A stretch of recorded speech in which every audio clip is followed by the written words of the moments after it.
വനിത മോണസദ്യയിലേക്ക് എല്ലാവർക്കും ഒരിക്കൽ കൂടി സ്വാഗതം. ഇന്ന് നമ്മൾ ഉണ്ടാക്കാൻ പോകുന്നത് ഒരു കിച്ചടിയാണ്. സ്പെഷ്യൽ കിച്ചടി, ബീട്രൂട്ട് കിച്ചടി. ഈ ബീട്രൂട്ട് കിച്ചടി ഉണ്ടാക്കാൻ എന്തൊക്കെയാണ് വേണ്ടതെന്ന് നോക്കാട്ടോ. ഉറപ്പായിട്ടും ബീട്രൂട്ട് വേണം. നമ്മൾ ബീട്രൂട്ട് നന്നായിട്ട് കഴുകി വൃത്തിയായി അരിഞ്ഞ് ചോപ്പ് ചെയ്തിട്ട് വെച്ചിട്ടുണ്ട്. ഏകദേശം ഒരു 1/2 കിലോ ബീട്രൂട്ട്, 2 വലിയ ബീട്രൂട്ടാണ് എടുത്തേക്കണേ. 1/2 കിലോ ബീട്രൂട്ട്. പിന്നെ നമുക്ക് വേണ്ടത് ഇതാ നാളികേരം ചിരകിയതുണ്ട്. ഇതിൻ്റെ കൂടെ ഒരു 1/4 ടീസ്പൂൺ കടുകും 1/4 ടീസ്പൂൺ ജീരകം കൂടി ഈ കൂട്ടത്തിൽ ആഡ് ചെയ്ത് വെച്ചിട്ടുണ്ട് കേട്ടോ. പിന്നെ ഇഞ്ചി വേണം. ഇഞ്ചി ഒരു ചെറിയൊരു കഷ്ണം ഇഞ്ചി എടുത്തിട്ടുള്ളൂ. പിന്നെ മുളകും ഒരു 2 മുളക് നന്നായിട്ട് അരിഞ്ഞത് ഇതിൽ വെച്ചിട്ടുണ്ട്. വെള്ളം വേണം. വെള്ളം ഏകദേശം ഈ ഒരു അളവിലാണ് എടുത്തിട്ടുള്ളത് കേട്ടോ.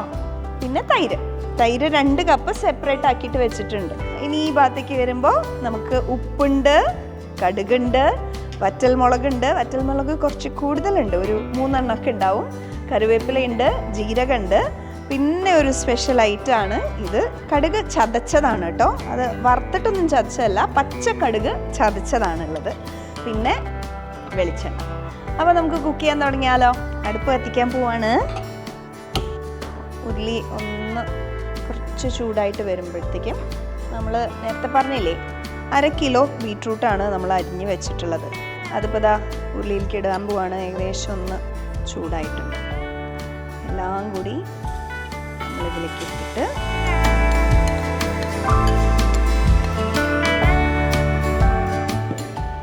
വെള്ളം ഒഴിക്കണേ. എണ്ണ ചേർത്തിട്ടില്ല നമ്മളിതിൽ. എണ്ണ ചേർക്കേണ്ട ആവശ്യമില്ല. ബീട്രൂട്ട് ഒന്ന് വേവാൻ വേണ്ടിയിട്ടാണ്. 1/4 കപ്പ് വെള്ളം അത്രേ ആവശ്യമുള്ളൂ. ഒരുപാട് വെള്ളത്തിൻ്റെ ആവശ്യമില്ല. ഇതിൽ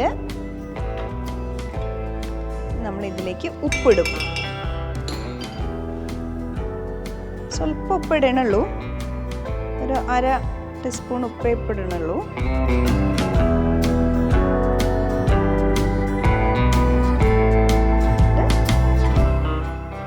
നമുക്ക് ഇളക്കാം. ഉപ്പ് എല്ലാത്തിലേക്കും ഒന്ന് പിടിക്കണ പോലെ ഒന്ന് ജസ്റ്റ് ഇളക്കി കൊടുക്കാം. ഇളക്കിയിട്ട് നമുക്കിതൊന്ന് വേവിക്കണം.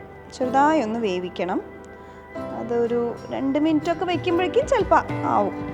ഇതൊരു അടച്ചു വെച്ചിട്ട് തന്നെ വേവിക്കണം. ബീട്രൂട്ട് എല്ലാം ഒന്ന് മിക്സായിട്ട് ഇനി ക്ലോസ് ചെയ്തിട്ട് ഒരു 2 മിനിറ്റ് നമുക്ക് വേവിക്കാം. ഇതിവിടെ ഇരുന്ന് വേവട്ടെ. അപ്പോൾ അതിനിടയ്ക്ക് നമുക്ക് കുറച്ച് വേറെ പരിപാടികളുണ്ട്. അതുകൊണ്ട് ഞാനിതൊന്ന് സിമ്മിലിടുകയാണ്. നമ്മൾ എടുത്ത് വെച്ചിട്ടുള്ള നാളികേരത്തിൻ്റെ കൂടെ കടുകും ഉണ്ട്, ജീരകവും ഉണ്ട്. അത് വേണം. പിന്നെ ഇഞ്ചി ഒരു കഷ്ണം, ഇത് നമ്മൾ ഇടയ്ക്ക് വെക്കുകയാണ്. പിന്നെ പച്ചമുളകുണ്ട്, പച്ചമുളക് ആവശ്യമാണ്. കുറച്ച് വെള്ളം ഇത് ചേർത്തിട്ട് നമ്മളിത് അരയ്ക്കാൻ പോവുകയാണ് കേട്ടോ.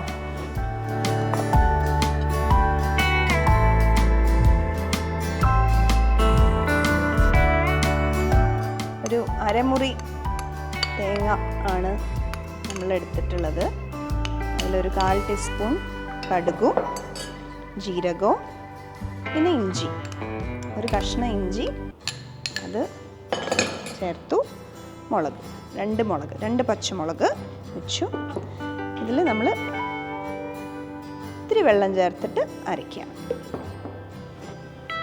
നന്നായിട്ട് അരഞ്ഞു വരണം.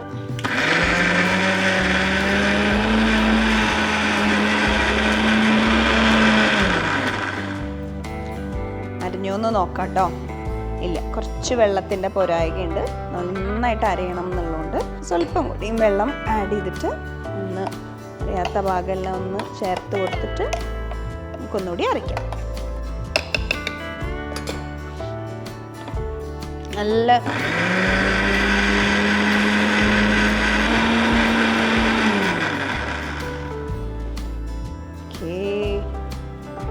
അത്യാവശ്യത്തിന് നല്ല രീതിയിൽ തന്നെ പേസ്റ്റ് പോലെ ഇതായിട്ടുണ്ട്. നമുക്കിത് ചേർക്കാം കേട്ടോ. ഇതിലേക്ക് ചേർക്കാം. അതിന് മുമ്പ് ഇതെന്തായി എന്നൊന്ന് നോക്കട്ടെ. നല്ലതുപോലെ വെന്തിട്ടുണ്ട് ബീട്രൂട്ട്. അത്യാവശ്യത്തിന് വെള്ളമുണ്ട്, അല്ലാണ്ട് ഇതൊന്ന് ഓഫ് ചെയ്യാം. ഓഫ് ചെയ്തിട്ട് വേണം നമുക്കിത് ചേർക്കാൻ. ഫ്ലെയിം ഓഫ് ചെയ്തു.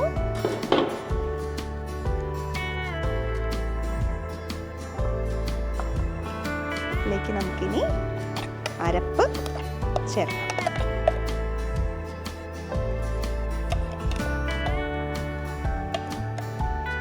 നല്ല മണം. സാധാരണ നമ്മൾ കൈ കൊണ്ടെടുത്ത് അങ്ങനെ ഇതാണ് പതിവ്. അല്പം വെള്ളം ആഡ് ചെയ്തിട്ട് ഇതിൻ്റെ സൈഡിലിരിക്കുന്ന എല്ലാം നമുക്ക് ഇതിലേക്ക് പതുക്കെ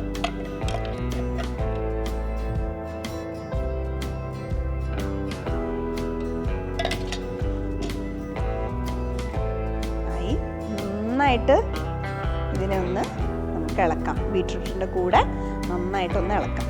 മിക്സ് ചെയ്ത് ബീട്രൂട്ടും ഈ അരപ്പും ഒന്നായിട്ട് നിൽക്കണ പോലെ നമുക്കിതിനെ മിക്സ് ചെയ്യാം. ആ ഒരു ഭയങ്കര ഒരു ഡാർക്ക് കളറ് മാറിയിട്ട് ഈ നാളികേരം ചേർത്തപ്പോൾ ഒരു ലൈറ്റ് പിങ്ക് ഷെയ്ഡിലേക്ക് ഇത് മാറിയിട്ടുണ്ട്. ഇനി ഇത് കുറച്ച് നേരം നമുക്കൊന്ന് ചൂടാറാൻ വയ്ക്കണം, തണുക്കാൻ വേണ്ടിയിട്ട് വയ്ക്കണം. 2 മിനിറ്റ് ഏകദേശം ആയിട്ടുണ്ട്. ഒന്ന് ചൂടാറാൻ വേണ്ടിയിട്ട് നമ്മൾ വെച്ചതാ. അപ്പോൾ ഇതിലേക്ക് ഇനി നമ്മൾ തൈര് ആഡ് ചെയ്യാൻ പോവാണ് കേട്ടോ. 2 ടൈപ്പുള്ള തൈരാണ് ഇവിടെ ഉള്ളത്. ഒന്ന് നല്ല പുളിയുള്ളതും ഒന്ന് പുളിയില്ലാത്ത സാധാരണ തൈരും. ഇത് എന്താണെന്ന് വെച്ചാൽ നല്ല കട്ട തൈര് വേണം ഉപയോഗിക്കാൻ. അതൊന്ന് നന്നായിട്ട് ബ്ലെൻഡ് ചെയ്ത് അല്ലെങ്കിൽ നന്നായിട്ടൊന്ന് ഉടച്ചിട്ട് വേണം ഇതിലേക്ക് ചേർക്കാൻ. അപ്പം നമ്മൾ ആദ്യം ചേർക്കാൻ പോണത് നല്ല പുളിയുള്ള തൈരാണ്. ഈ പുളിയുള്ള തൈര് ഇതിലേക്ക് ഒഴിച്ചിട്ട് നമ്മൾ ഒന്നുകൂടി ഇതിനെ നന്നായിട്ട് മിക്സ് ചെയ്യും. തൈരോടുകൂടി ഉള്ള ഈ ബീട്രൂട്ട് വേവിച്ചതിനെയും അരപ്പ് ചേർത്തതിനെയും ഒക്കെ നന്നായിട്ട് മിക്സ് ചെയ്യും. നല്ല പുളിയുണ്ട്. ആ പുളിയുടെ ഒരു രുചിയും ഒരു മണമൊക്കെയാണ് ഇത് ചേർത്തപ്പം ഇങ്ങോട്ട് കിട്ടണത്. തൈര് ചേർത്തപ്പോൾ ഉള്ള രുചി. അങ്ങനെ നന്നായിട്ട് മിക്സ് ചെയ്തു. മിക്സ് ചെയ്തിട്ട് അപ്പോൾ മിക്സ് ചെയ്യുമ്പോൾ തൈര് ഒഴിക്കുമ്പോൾ ഒന്നും കൂടി സ്വാഭാവികമായിട്ട് ഇത് തണുക്കുമല്ലോ. അപ്പോൾ ആ തണുപ്പിന്ന് വേണമെങ്കിൽ 1 മിനിറ്റ് കൂടി നമുക്ക് വയ്ക്കാം. 1 മിനിറ്റ് നമുക്കിതൊന്ന് ഹോൾഡ് ചെയ്തിട്ട് നന്നായിട്ട് മിക്സ് ചെയ്തിട്ടുള്ളതൊന്ന് ഹോൾഡ് ചെയ്തിട്ട് നമുക്ക് അടുത്ത തൈര് ഒഴിക്കാം. അപ്പോൾ 1 മിനിറ്റ് ഏകദേശം ആയിട്ടുണ്ട്. ഒന്ന് തണുത്തിട്ടുണ്ട്. അപ്പം ഇനി അടുത്ത തൈര് കൂടി നമുക്ക്, ഇത് സാധാ തൈരാണ്, പുളിയൊന്നും ഇല്ലാത്ത തൈരാണ്, അതുകൂടി ആഡ് ചെയ്യാം. ഇതൊക്കെ ചെയ്യുമ്പോൾ ശ്രദ്ധിക്കേണ്ട ഒരു കാര്യമുണ്ട് കേട്ടോ. നമ്മൾ അടുപ്പ് കത്തിച്ചിട്ടില്ല, നമ്മൾ ഫ്ലെയിം ഓഫാക്കിയിട്ടാണേ ഇതൊക്കെ ചെയ്തിരിക്കണത്. അപ്പോൾ ഇതും കൂടിയും ചേർത്ത് മിക്സ് ചെയ്യുക. കാരണം അടുപ്പ് കത്തിച്ച് കഴിഞ്ഞാലേ തൈര് ആഡ് ചെയ്യുന്ന സമയത്ത് അത് പിരിഞ്ഞു പോകാനുള്ള സാധ്യതയൊക്കെ ഉണ്ട്. അതുകൊണ്ടാണ് പ്രത്യേകം ഓർമ്മിപ്പിക്കണത്. നല്ലതുപോലെ മിക്സ് ചെയ്യുക, അടുപ്പ് കത്തിക്കാതെ. മണം വരുന്നുണ്ട്, നല്ല ഭംഗിയുണ്ട് ഇപ്പം കാണാൻ. ഒന്ന് ഞാനിതൊന്ന് ടേസ്റ്റ് ചെയ്ത് നോക്കട്ടെ കേട്ടോ. ഉപ്പ് പോരായ്കയുണ്ടോ എന്നുള്ളൊരു കാര്യം നോക്കണമല്ലോ. കാരണം ബീട്രൂട്ട് വേവിക്കുമ്പോഴല്ലേ ഉപ്പിട്ടിട്ടുള്ളൂ.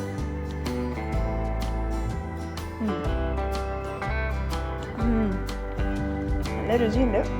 സ്വല്പം ഉപ്പിടാം, വളരെ കുറച്ച്, 1/4 ടീസ്പൂണോളം ഉപ്പ് ചേർക്കുകയാണ്. ഒന്നും കൂടി ഇളക്കുകയാണേ. അപ്പോൾ നമ്മുടെ മിക്സ് റെഡിയായി. കിച്ചടിയുടെ ബീട്രൂട്ട് കിച്ചടിയുടെ മിക്സ് റെഡിയായി. ഉപ്പ് ഫൈനലി എത്രത്തോളം ഉണ്ട് നോക്കട്ടെ. പാകായി. നല്ല രുചിയുണ്ട്, നല്ല രുചിയെന്ന് പറഞ്ഞാൽ നല്ല രുചിയുണ്ട്. പിന്നെ ഈ ലാസ്റ്റായിട്ട് നമുക്ക് ഇതിലേക്ക് എന്താ ചെയ്യേണ്ടത്? ഇതിലേക്ക് വറുത്തിടണം, താളിക്കണം. അത് നമുക്ക് ചെയ്താലോ? അപ്പോൾ നമ്മൾ വറുത്തിടാൻ പോവാണ് കിച്ചടിയിലേക്ക്. അടുപ്പ് കത്തിക്കണു. ഈ കടായി ഒന്ന് ചൂടായിട്ട് വരട്ടെ. ചൂടായിട്ട് വരുമ്പോഴേക്കും നമ്മൾ ഒരു 5 സ്പൂൺ വെളിച്ചെണ്ണ നമുക്ക് ആഡ് ചെയ്യാം. അതായാലും കുഴപ്പമില്ല, വെളിച്ചെണ്ണ കുറച്ച് കൂടുതൽ ഇരുന്നോട്ടെ.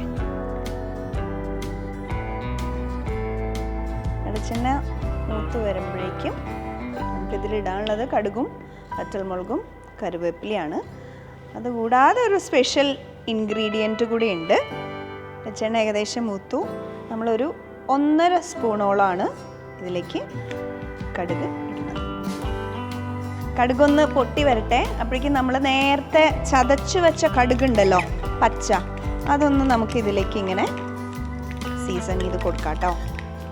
ഒന്ന് എല്ലാത്തിലേക്ക് എത്തുന്നത് പോലെ അത് മുഴുവൻ ഇടാം.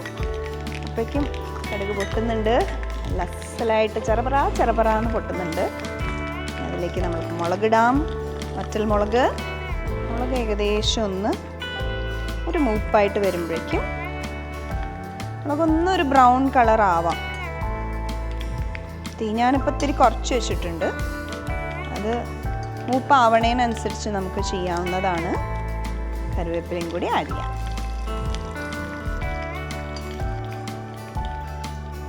എല്ലാം ഒന്ന് മിക്സായി ഒരു ബ്രൗൺ കളറായിട്ട് മുളകെല്ലാം വരുമ്പോൾ ഓഫ് ചെയ്യാം. ഓഫ് ചെയ്തിട്ട് നമുക്ക് ഇതിലേക്ക് ഇടാം. താളിച്ചത് ഇതിലേക്ക് ഇടാം കേട്ടോ. നേരത്തെ നമ്മൾ പച്ചടി ഉണ്ടാക്കിയപ്പോൾ ചെയ്തതുപോലെ തന്നെ ചെറിയ സ്പൂൺ ഇതിലേക്ക് ഒഴിച്ച് ചെയ്യുമ്പോൾ അതിനെന്തോ ഒരു പ്രത്യേക രുചിയുള്ള പോലെയാണ്.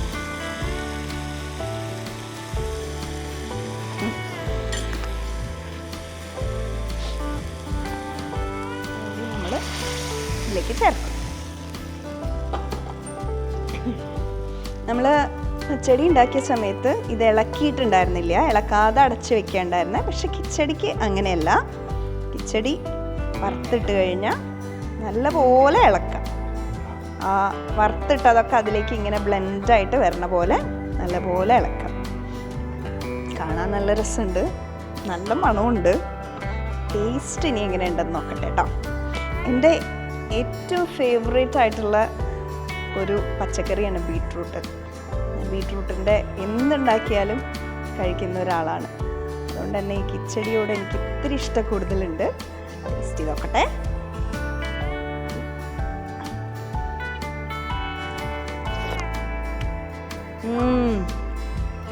സൂപ്പറായിട്ടുണ്ട്, അടിപൊളിയായിട്ടുണ്ട്. ഞാൻ തന്നെ എന്നെ പുകഴ്ത്തി പറയല, അസലായിട്ടുണ്ട്. വറുത്തിട്ടു, നല്ല രുചിയൊക്കെ ഉണ്ട്. അപ്പോൾ പ്രത്യേകം ശ്രദ്ധിക്കേണ്ട വേറൊരു കാര്യം, നമ്മൾ ഇത്രയും നേരം സ്റ്റവ് ഓഫായിരുന്നു കേട്ടോ. ആ ഒരു വേവിച്ച സമയത്ത് മാത്രമാണ് ഇത് ഓൺ ചെയ്തിട്ടുള്ളൂ. അതിനുശേഷം പിന്നെ ഓൺ ചെയ്തിട്ടേ ഇല്ല. അത് പ്രത്യേകിച്ച് ശ്രദ്ധിക്കണേ, വേവ് കൂടി പോകാനൊക്കെ ഉള്ള സാധ്യതകളുണ്ട്. അതുകൊണ്ട് എല്ലാം ഓഫ് ചെയ്തിട്ട് വേണം ചെയ്യാൻ. നമ്മൾ കിച്ചടി നല്ല ഗംഭീരമായിട്ട് ഉണ്ടാക്കി. വനിതം ഓണം സദ്യ നിങ്ങൾ ഉണ്ടാക്കി നോക്കൂ, കിച്ചടി ഉണ്ടാക്കി നോക്കൂ. ഇനി അടുത്തൊരു ദിവസം വേറൊരു നല്ല വിഭവമായിട്ടാണ് ഞാൻ വരാൻ പോണേ. എന്താണെന്നല്ലേ, പാവങ്ങളിൽ പാവമായിട്ടുള്ള ഓലൻ.